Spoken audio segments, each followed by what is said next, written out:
TVK தலைவர் விஜய் அவர்களுக்கு வணக்கம்.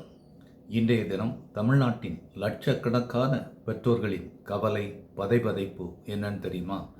மே 4ஆம் தேதி தேர்தல் முடிவு விஜய் அவர்களுக்கு சாதகமாக இல்லை என்றால் என் குழந்தைக்கு என்ன ஆகுமோ என்ற ஒரு கவலை. அதெல்லாம் ஒர்த்து இல்லை என்று உங்களை மாதிரி அவங்களால இருந்து விட முடியாது. விஜய் அண்ணாவுக்கு ஓட்டு போடாவிட்டால் செத்து விடுவேன் என்று பிளாக்மெயில் செய்யும் ஒரு குழந்தை, குடும்பத்தையே விஷம் வைத்து கொன்று விடுவேன் என்று கொக்கரிக்கும் ஒரு பெண். ஓட்டு போடுவா. எங்க வீட்டுல 9 பேர் இருக்காங்க. 9 பேர் விஜய்க்கு தான் ஓட்டு போடுவாங்க.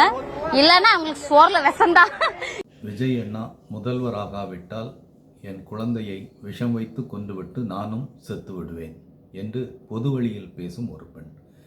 நம்ம விஜய் அண்ணாவை தவிர அடுத்த ஆட்சியில மு.க.ஸ்டாலின்லாம் வந்து உட்கார்ந்தாருனா நாங்களே பிள்ளைகளும் மருந்து ஊத்தி கொண்டுறணும், நாங்களும் மருந்து குடிச்சே செத்துறணும். இவையெல்லாம் கிரிமினல் குற்றங்கள் என்று தெரிந்தும் இவற்றை நீங்கள் ஊக்குவித்தீர்கள். உங்களை நம்பி வருகிறவர்களை நெரிசலில் சிக்க வைத்து, விபத்துக்களில் சிக்க வைத்து, அதில் பலர் உயிரிழந்த பிறகும் அதே தவறை திரும்ப திரும்ப செய்வது என்பது உலகில் எந்த சுய புத்தியுள்ள மனிதனாவது செய்வானா? மே 4ஆம் தேதி நீங்கள் இங்கே இருப்பீர்களா, வெளிநாடு செல்வீர்களா என்று தெரியாது. அதற்கு முன்பாக ஒரு முக்கியமான வேலையை செய்யுங்கள். எங்களை போன்றவர்கள் தொடங்க இருக்கும் சுய முன்னேற்ற இயக்கத்தில் நீங்கள் முதல் நபராக வந்து சேருங்கள். பொது இடங்களில் சுய கட்டுப்பாட்டோடு நடந்து கொள்வது எப்படி? பிளாக்மெயிலராக மாறாமல் இருப்பது எப்படி?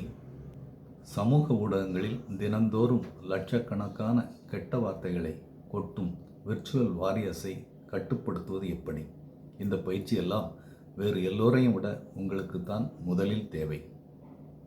உங்கள் பின்னால் ஓடி வரும் லட்சக்கணக்கான இளைஞர்களுக்கும் குழந்தைகளுக்கும் ஒரு முக்கியமான செய்தியை சொல்லுங்கள். நண்பா, நண்பீஸ், வேறு எல்லாவற்றையும் விட உங்கள் வாழ்க்கையில் மிகவும் முக்கியம் உங்கள் வாழ்க்கையில் நீங்கள் ஜெயிப்பது. நானும் உங்களைப் போல 2 கால் 2 கை உள்ள ஒரு சாதாரண மனிதன்தான். கடவுள் சக்தி கொண்டவன் அல்ல.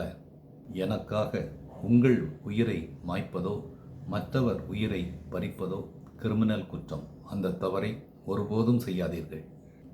டிவிகே கொள்கை தலைவர் பெரியாரின் வார்த்தைகள்தான் இனி உங்கள் நெஞ்சில் குடியிருக்க வேண்டும். அவர் சொன்னார், யார் சொன்னாலும், எங்கு படித்திருந்தாலும், நானே சொன்னாலும், உனது சொந்த புத்திக்கும் சுய அறிவுக்கும் பொருந்தாத எதையும் நம்பாதே, எதையும் செய்யாதே.